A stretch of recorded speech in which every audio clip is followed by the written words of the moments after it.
सफलता के लिए दर्द सहना सीखो। एक बार एक मूर्तिकार अपनी छेनी और हथौड़े से एक पत्थर को भगवान की मूर्ति का आकार देने का प्रयास कर रहा था।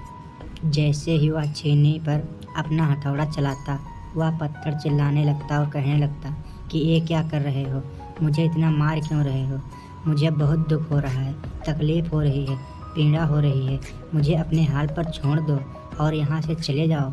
मूर्तिकार ने उस पत्थर से कहा, मुझे बहुत अच्छे से पता है कि तुम्हें बहुत ज़्यादा दर्द हो रहा है, तकलीफ़ हो रही है और तुम बहुत ही ज़्यादा पीड़ा में हो, लेकिन यदि आज तुमने इतना दर्द नहीं सहा, इस तकलीफ़ को नहीं सहा, तो जीवन भर तुम यहीं इसी प्रकार से पड़े रहोगे। मुझे पता है कि तुम में आगे बढ़ने की अपार संभावना है, तुम एक बहुत अच्छे पत्थर हो, लेकिन यदि तुम इसी प्रकार से रहोगे तो कभी भी आगे नहीं बढ़ पाओगे। इतना कहकर मूर्तिकार औजार उठाए ही थे कि पत्थर फिर से चिल्लाने लगा, गिड़गिड़ाने लगा, विनती करने लगा कि मुझे अपने हाल पर छोड़ दो।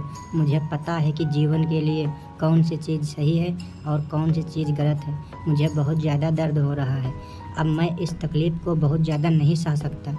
मैं जिस हाल में हूँ उस हाल में छोड़कर मुझे तुम यहाँ से चले जाओ। उस मूर्तिकार फिर से उस पत्थर को समझाने की कोशिश की, ज़्यादा अधीर मत बनो और अपने सब्र को बनाए रखो थोड़ी देर और इतना दर्द को सहो। यदि इस दर्द को सह लिया तो मैं भगवान की मूर्ति के रूप में तुम्हारी स्थापना करवाऊँगा और फिर दूर दूर से लोग तुम्हारी पूजा करने आएंगे और पंडित और लोग तुम्हारी सेवा करेंगे। लेकिन पत्थर ने उस मूर्तिकार की एक भी बात नहीं मानी। वह चिल्लाता रहा और अपनी बात पर अड़ा रहा। मूर्तिकार में उस पत्थर को समझाने की बहुत कोशिश की, लेकिन वह पत्थर नहीं माना। अब मूर्तिकार भी थक चुका था और वह उस पत्थर को छोड़कर आगे बढ़ गया और थोड़ी ही दूर जाकर देखा कि एक और बहुत ही अच्छा पत्थर वहाँ पड़ा हुआ था।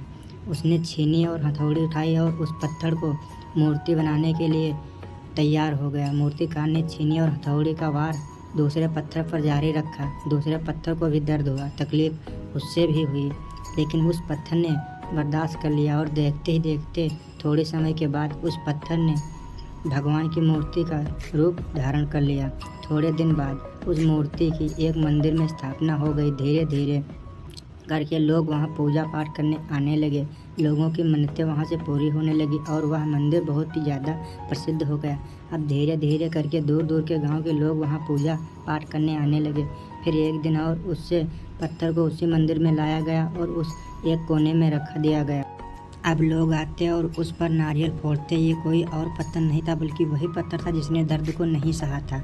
अब वो पत्थर मन ही मन बहुत ज़्यादा पछता रहा था, दुखी हो रहा था और अपने आप से कह रहा था कि काश मैंने उस दिन उस दर्द को, उस तकलीफ़ को सह लिया होता तो आज लोग मेरी भी पूजा करते। इसलिए आप भी अपने जीवन में हमेशा याद रखिएगा कि जब भी आप अपने करियर की शुरुआत में किसी काम को कर रहे हो, पढ़ाई कर रहे हो या कोई भी काम कर रहे हो और उसमें आपको दर्द हो रहा हो, तकलीफ़ हो रही हो, ज़्यादा मेहनत करना पड़ रहा हो, तो आप रुकिएगा मत, किसी और के रास्ते की शुरुआत मत करिएगा, क्योंकि कोई और रास्ता आपको सफलता नहीं दे सकता है।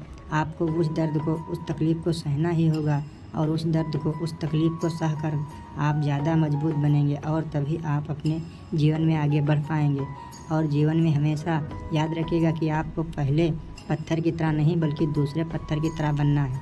यदि ये कहानी आपको पसंद आई हो और इससे कोई सीख मिली हो तो कमेंट के माध्यम से हमें ज़रूर बताएं। धन्यवाद।